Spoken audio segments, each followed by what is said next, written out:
அஸ்ஸலாமு அலைக்கும் வரஹ்மத்துல்லாஹி வபரகாத்துஹு. இன்று கொழும்பு பைத்துல் மால் நிதியத்தின் தலைமையகத்திலே மிக முக்கியமான ஒரு நிகழ்வு நடைபெற்றது. பல்கலைக்கழக மாணவர்களுக்கான அவர்களுடைய மாதாந்த செலவீனங்களை சிலோன் பைத்துல் மால் நிதியம் பொறுப்பேற்றிருக்கின்றது. பல நூற்றுக்கணக்கான மாணவர்களுக்கு இதன் மூலம் நன்மை பயக்கும் என பைத்துல் மால் நிதியம் நமக்கு தெரிவித்திருக்கின்றது. அது தொடர்பாக எம்மோடு கலந்து பைத்துல் மால் நிதியத்தின் சமகால சேவைகள், அதே போன்று பல்கலைக்கழக மாணவர்களுக்கு வழங்கக்கூடிய இந்த நிதியம் சம்பந்தமாக அதன் தலைவர் ஜனாதிபதி சட்டத்தரணி இல்யாஸ் அவர்கள் கருத்து தெரிவிக்கிறார்கள். Assalamu alaikum. Alhamdulillah, today we were able to give scholarship awards to boys and girls from various districts in Sri Lanka. It was all selected from several applications that we received, and we were able to give awards to only 200 applicants. They were all deserving applicants, and in fact we would have loved to give more, but with the limited resources we were able to give the awards today. Ceylon Baitul Mal Fund has been in existence for over 65 years, and we do several projects. We do entrepreneurship, we do awards for not only university but advanced level. We give marriage assistance, we give medical assistance, and we give other assistance for the needy poor. All these assistance is possible only with the donations, zakat donations that we get from donors. We collect all these during the month of Ramzan, and thereafter and then in the meantime do all the selections for the zakat recipients and give these donations to individuals who are asking for same. We are very grateful to the donors who give us this contribution, and also we have professional members in the board who select the recipients and we distribute them. So we are today very happy that we were able to help our needy students, boys and girls, from 25 districts all over Sri Lanka.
Islamic studies, law, quite a bit. So see, Biostream too. all that. And good morning to everybody. May I start this proceedings by reciting Kirat, and may I call upon Mr. Sazni Ahmad, Colombo Faculty of Management, a student who is receiving the award, to recite the Kirat. Bismillahirrahmanirrahim. Alhamdulillahi Rabbil Alameen. Ar-Rahmanir-Rahim. Maliki Yawmiddin. Iyyaka na'budu wa iyyaka nasta'in. Ihdinas siratal mustaqim. Siratal ladzina an'amta alaihim غير المغضوب عليهم ولا الضالين. آمين.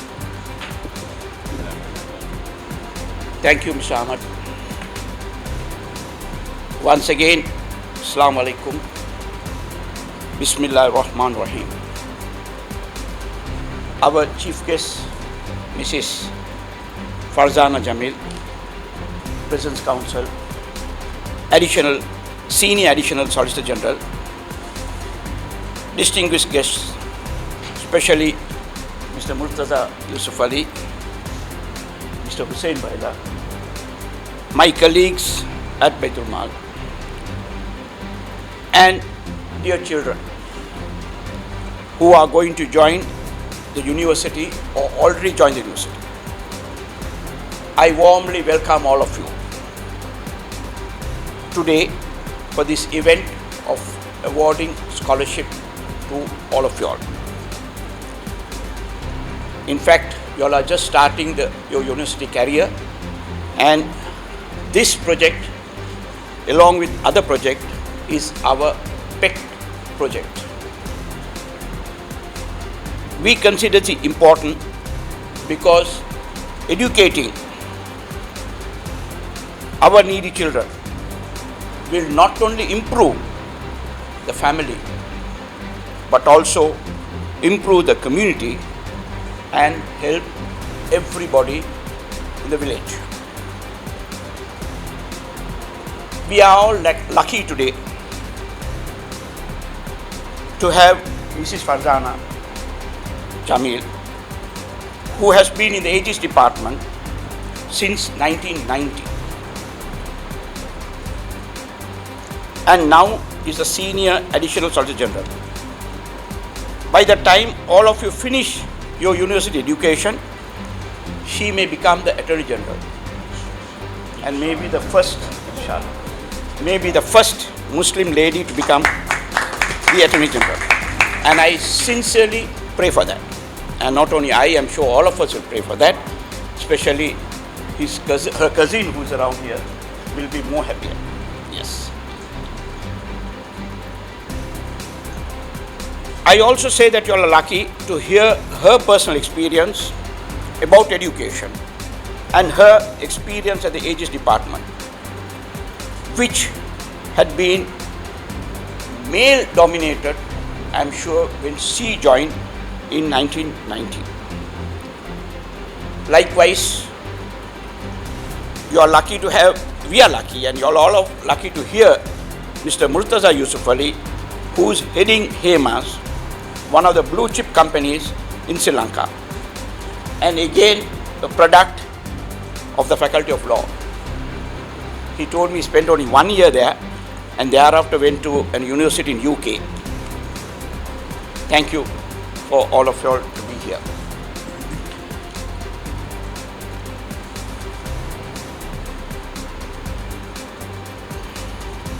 I wish to add that you boys and girls, more girls, are very lucky because we had over 800 applications asking for the scholarship.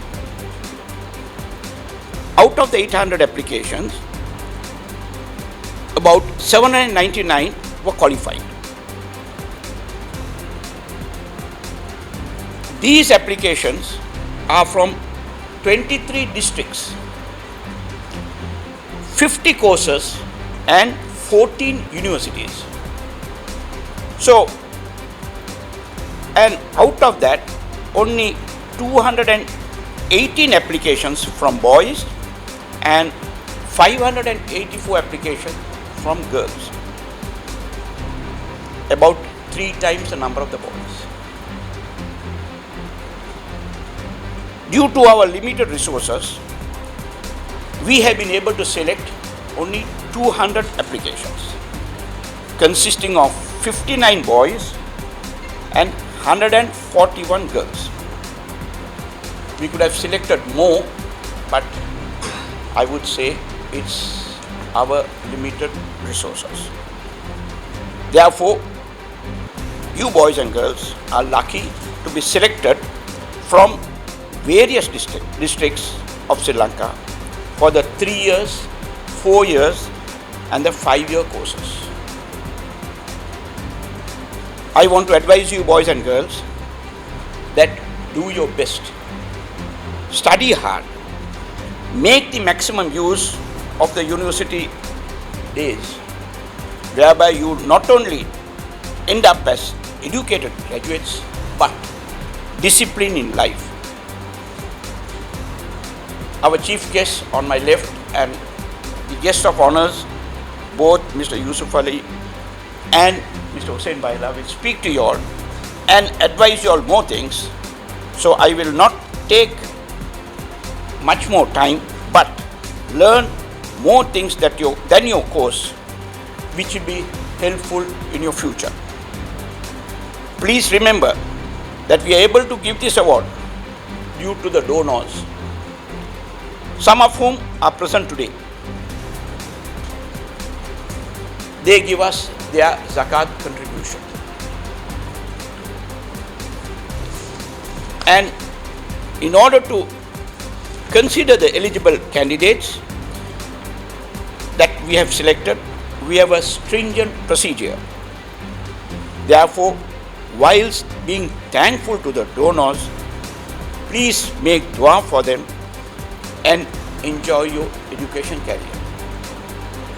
I don't know Tamil, and if I speak in Tamil, you all might run away. So I'll say a few words in Sinhalese. කරුණාකරලා හොඳට ඉගෙන ගන්න. ඉගෙන ගත්තොත් Tamanට හොඳයි, Tamanගේ ෆැමිලියට හොඳයි, කමියුනිටියට හොඳයි, ඒ වගේම විලේජ් එකට හොඳයි. අපි මේ ඩොනේෂන් එක දෙන්නේ zakat contribution. අපිට මේ zakat එක ලැබෙන්නේ donors දෙන එකෙන්. ඒකෙන් තමයි අපි මේවා ඔක්කොම තෝරාගෙන Taman ඔක්කොම අද මේ පිළිගත්තේ මේක වෝට් කරන්න. 200ම ගෙන්නව ගන්න බැරි වුණා අපිට ඉඩමදි. ඒබයි අනිත් එක කට්ටිය ඔක්කොම දුර ඉන්නේ. districts එච්චර ගානේ දුරින් තෝරාගත්ත නිසා අපි පොඩි කට්ටිය තමයි ගෙන්නව ගත්තේ. Bismillahirrahmanirrahim. Assalamu alaikum. Mr. Ilyas, President's Council, my good friend and senior in the profession, and the President of the Ceylon Baitul Mal Fund. Vice President Mr. Haq, Secretary Mr. Nazvi Rahman, Assistant Secretary Mr. Asaf Khan, Treasurer Mr. Feroz Noor, distinguished members of the Governing Council, special invitees, my good friend Murtaza Yusuf Ali, iconic businessman and human being whom I feel privileged to know for over 40 years, I think almost. Most importantly, is known to be such a wonderful human being. I'm happy to be here on the same stage with him.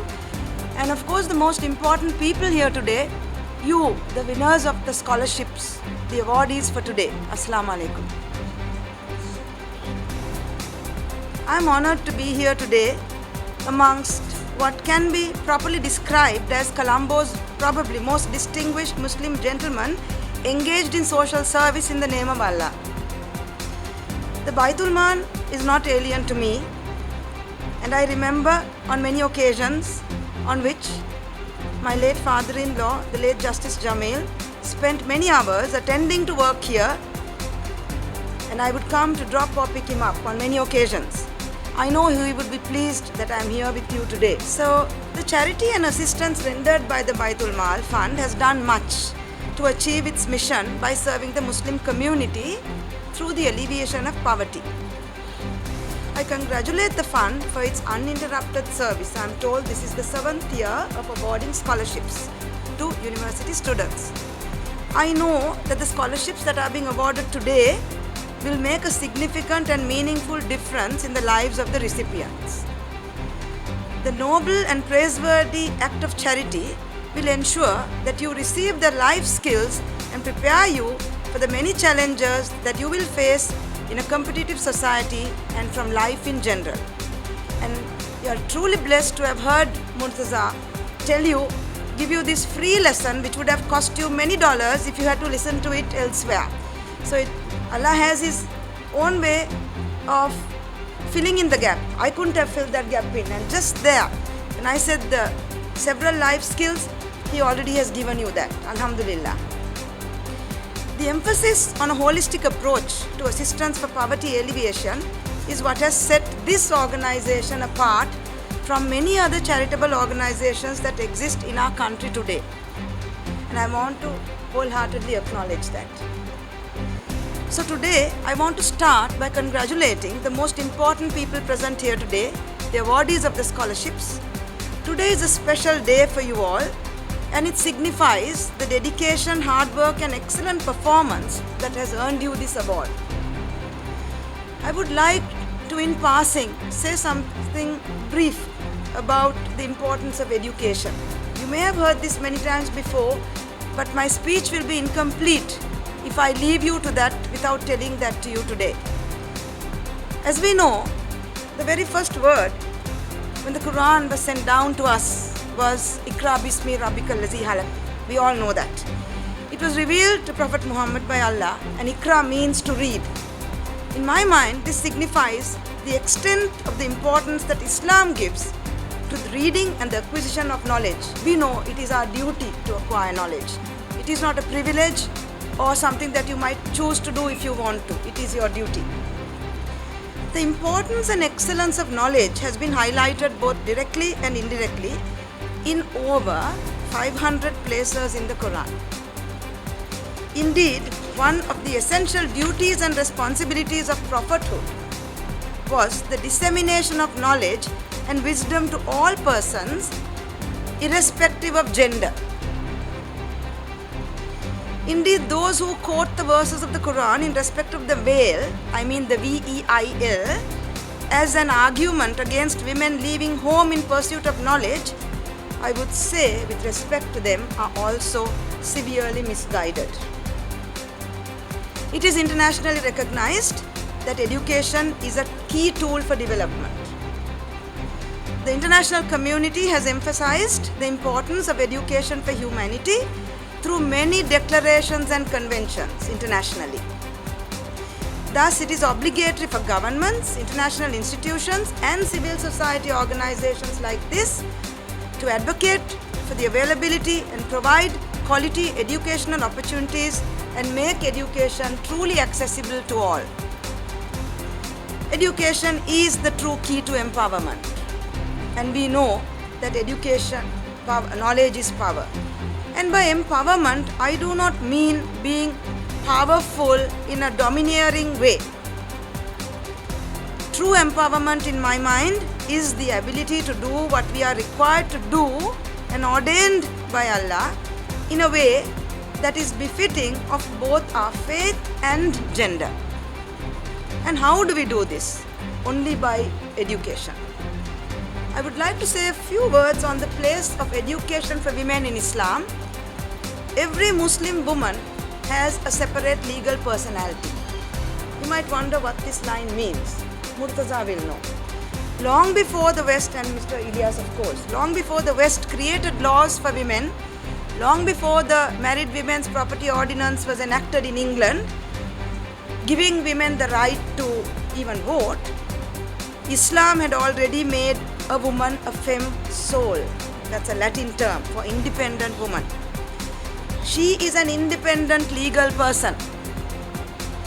Women thus had the right to enter into contracts on their own. She could conduct her own business. She could possess and deal with her property as she wished. There was no community of property known in Islam. So, as I say to my husband, your money is my money is also my money. And you can go ahead and say that to all your husbands.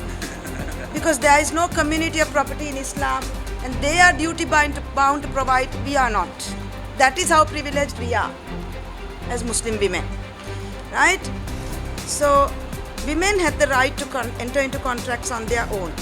Now, all of these rights that are there for us, given in the Quran, sometimes sought to be taken away by the men because of ignorance, not because they are bad people. These obstacles can be overcome only by empowerment of society, both male and female, through knowledge that is authentically Islamic. We all know that the Holy Prophet himself worked for the noble lady Khadija, who was a businesswoman in her own right. This fact is not given much positive publicity, and it is such things that lead to those in our community misinterpreting the place and role of education for women in Islam. I have personally heard educated, professional men tell me in these words, I don't think I should send my girl to university because if she becomes too qualified, she will be disqualified in the marriage market. This has been told to me by fathers who are engineers, fathers who are doctors, fathers who are so-called educated. But let me tell you why those fathers plead to be in that position. And you will understand. If women have been denied the rights given by Islam, this is only because of societal ignorance and the continued perpetration of unjustified social beliefs. This can be eliminated only through a process of true education. And it is in this context that I seek to emphasize the mandatory importance for the education and upliftment of women, coupled with changing the mindsets of our sons and the men in our lives to accept and value educated women and not feel threatened by their education ever. Do not presume that a woman who has a string of degrees is bad marriage material. This has been told to me many a time. There's a presumption. Education and knowledge are key to good behavior, not to bad behavior. And to good citizenship, not to bad citizenship. An inclusive mind, not an exclusive mind who thinks that those of us who follow Islam, those of us who cover our heads, those of us who pray in a particular way are the only good people in this world. Being judgmental like that is a bigger crime than not engaging in mandatory rules of Islam. So therefore, education is the surest way to empowerment. What then is our duty as Muslims in the context of empowerment and education? Every Muslim, irrespective of gender, is duty bound to seek knowledge. The Holy Prophet was known to have said, whoever educates a man educates one single person, but whoever educates a female educates a nation. This special role accorded to women, in my humble view, indicates clearly her importance in the larger scheme of human relationships. By here comparing her to a nation, Islam accorded to her a glorious position of true power. My father-in-law always told me, remember that as the woman you are the queen of the home, everybody else comes second. I do make use of that whenever it's convenient to me. And I suggest that you do too.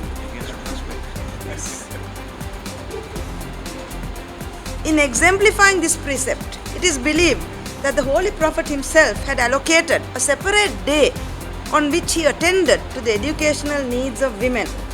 Women were known to have engaged in discussions with the Holy Prophet and even engaged in opposing the ideas of certain caliphs.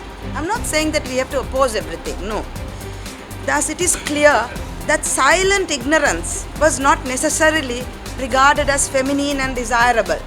Don't mix up the two.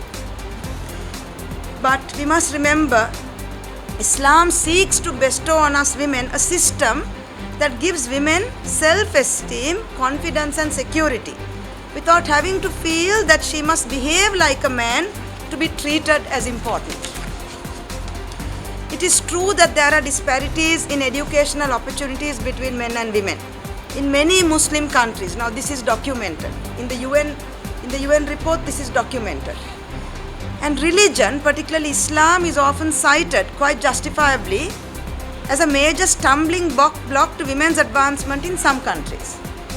Studies have shown that in many parts of Asia, Africa, Southeast Asia and Africa, women's acquisition of knowledge is fervently opposed and regarded as secondary compared to men.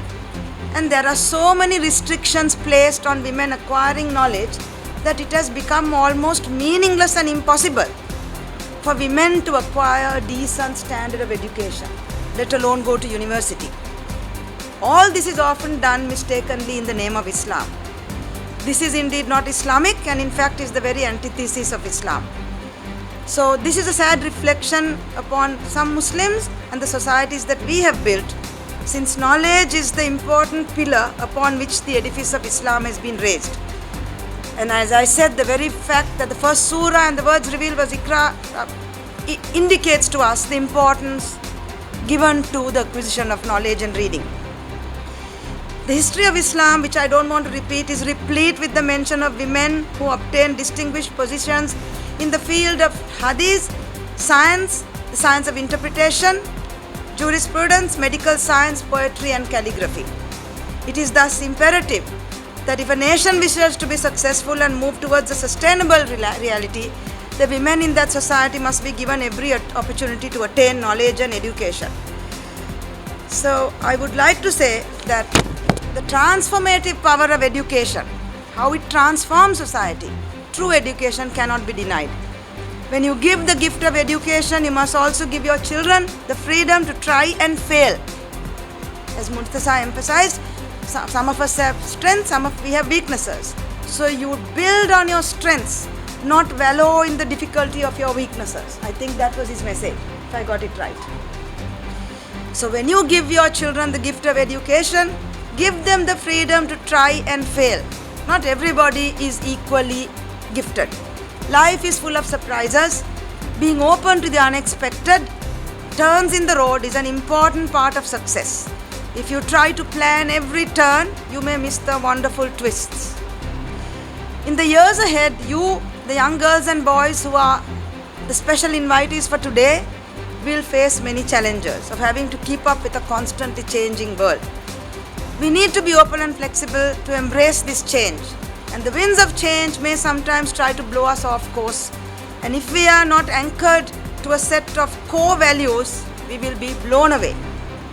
Whilst academic brilliance and intelligence is important, in my view, if you are not a good human being in your core, and you are not humble and kind, your academic brilliance is not of much importance. And I think that is the message that Murtaza also said.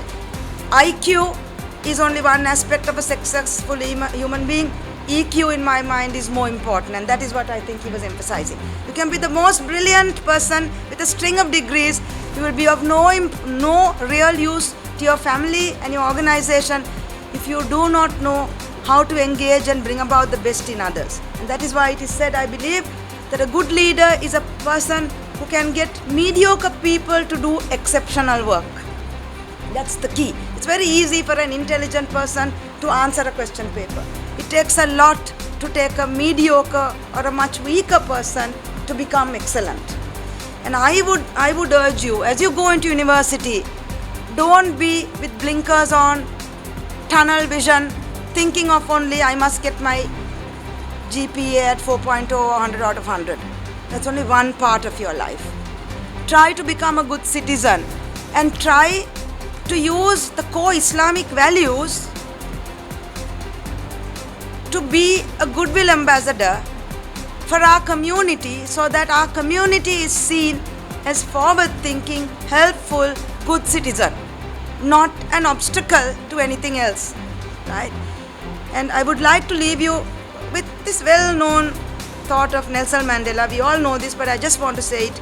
Education is the most powerful weapon you can use to change the world. And so therefore, may our religious core values as Muslims be an example of good citizenship. And this is exactly what the Baitul Mal Fund is doing, helping our community.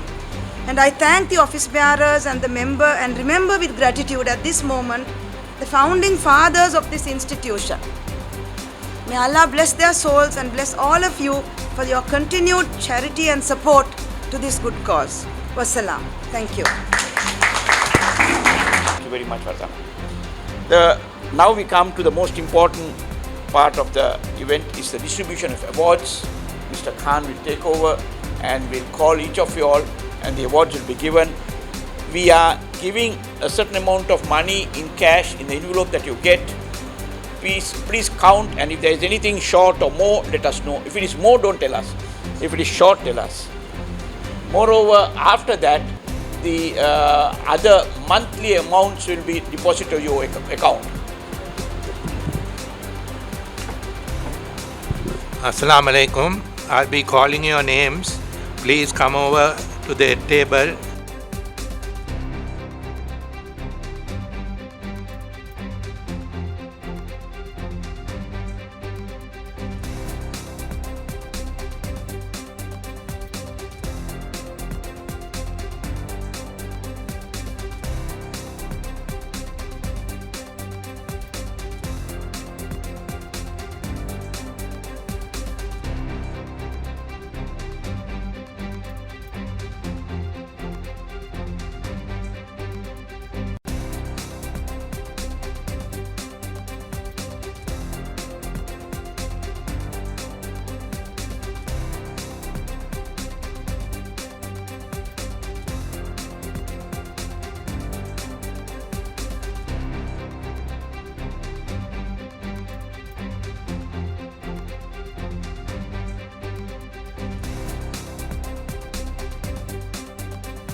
We also have a few more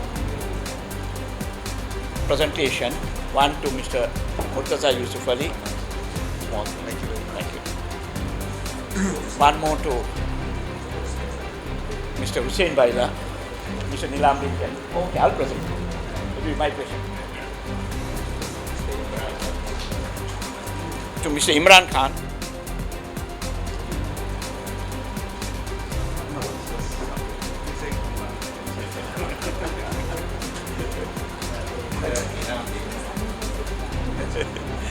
Come, Mr. Nilam.